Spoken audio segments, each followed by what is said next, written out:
展開捷克一天遊嘅行程。今日第一個景點係皮爾森啤酒廠。早喺公元1295年，呢度嘅居民已經俾皇帝賦予釀酒嘅權力，但係當時嘅品質就唔係好穩定。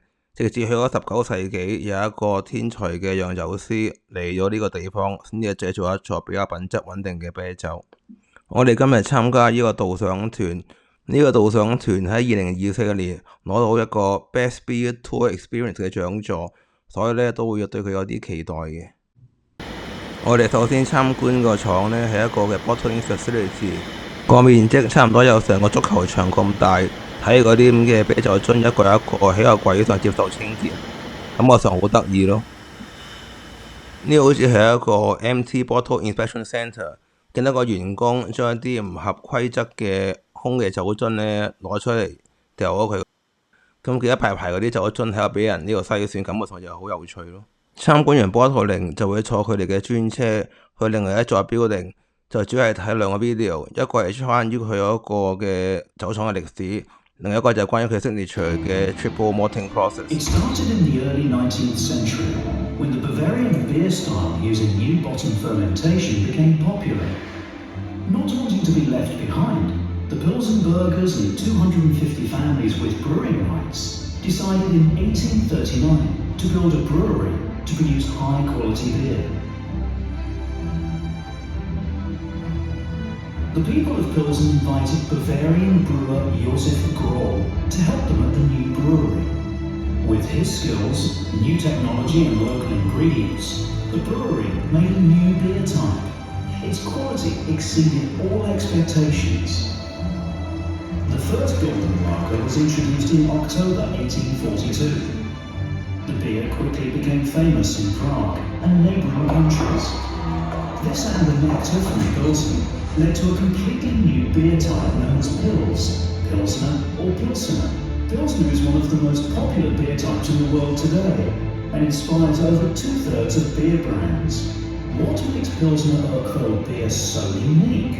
It's brewed with the very best Czech ingredients, soft water from the brewery's own wells, top quality Czech barley to produce Pilsen malt, and Saaz hops. 跟住呢個片呢，就係講佢最出名嘅 triple decoction process。 The malt is milled and mixed with water. 1/3 of the mixture is transferred to a copper kettle, where it is left to boil, and is then pumped back into the mash tun. This process is repeated 3 times. Unlike other types of beer, where this process is repeated only once or twice, Pilsner Urquell beer is born within a triple mash process. In a copper kettle, directly heated by natural gas. This leads to caramelization at the bottom of the kettle, and the subsequent formation of the aromatic substances, which give the beer its typical colour, taste, and aroma. The product from the triple heating of water and malt is sweet wort. When sweet wort is lautered and transferred to the wort kettle, hops are added 3 times. The product from boiling sweet wort with hops is called hopped wort. Fermentation is a process that converts sugar into alcohol, ethanol. By adding oxygen and brewer's yeast to cooled hopped wort, the sugar from the malt is turned into alcohol and carbon dioxide. The result of slow and cold fermentation is green beer. It then matures in lager tanks for approximately 30 days, which is why Pilsner Urquell is called bottom fermented pale lager. 我哋個導遊好專業，好詳細咁樣解釋成個 beer manufacturing process。我哋參觀完啲 mash kettle 之後，就落地窖去參觀處於嗰啲酒桶做 fermentation 嘅地方。呢個導遊話嗰啲地下水係經過啲地上流落嚟，帶好多唔同特別嘅礦物質。之後再參觀啲酒喺裏面發酵嘅酒桶，嗰導遊會解釋喺嗰個酒桶上面嗰啲 marking 咧係咩意思。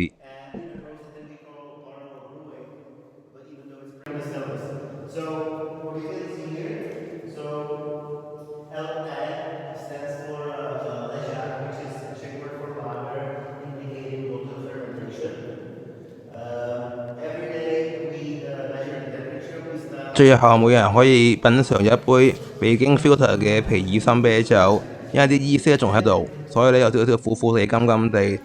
成個團啦90分鐘，資訊好多，我覺得就好值得大家嚟參觀一下。從皮爾森啤酒廠揸1個小時車就到達捷克最古老最大嘅溫泉小鎮 Karlovy Vary。呢個叫做市澤回廊，裏面有3座飲用嘅溫泉。VV 買咗一個溫泉杯做紀念，咁你試下飲下啲溫泉水先。哇！好犀利鐵鏽味，好勁鐵鏽味係好勁咪啊？啊！係啊。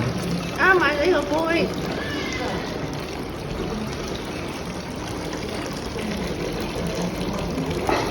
飲溫泉水，飲完溫泉水，順便參觀埋荷里活電影《007 Casino Royale》嘅一個出名嘅拍攝場地，叫做 Grand Hotel Pub。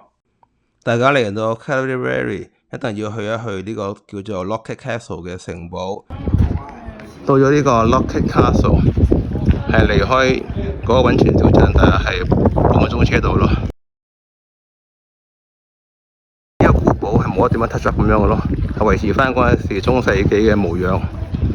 最出名咧係有一個啲咁嘅 torture room， 有好多唔同各樣虐待囚犯嗰啲咁嘅刑器。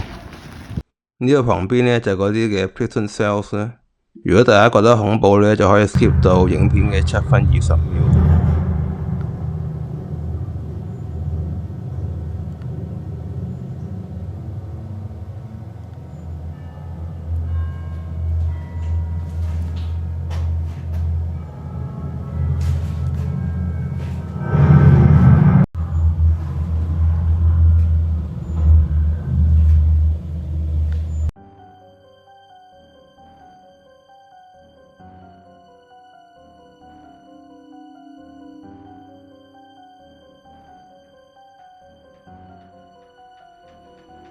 如果唔想睇咁恐怖嘅 torture chamber， 可以去樓上咧參觀佢啲禮賓大廳。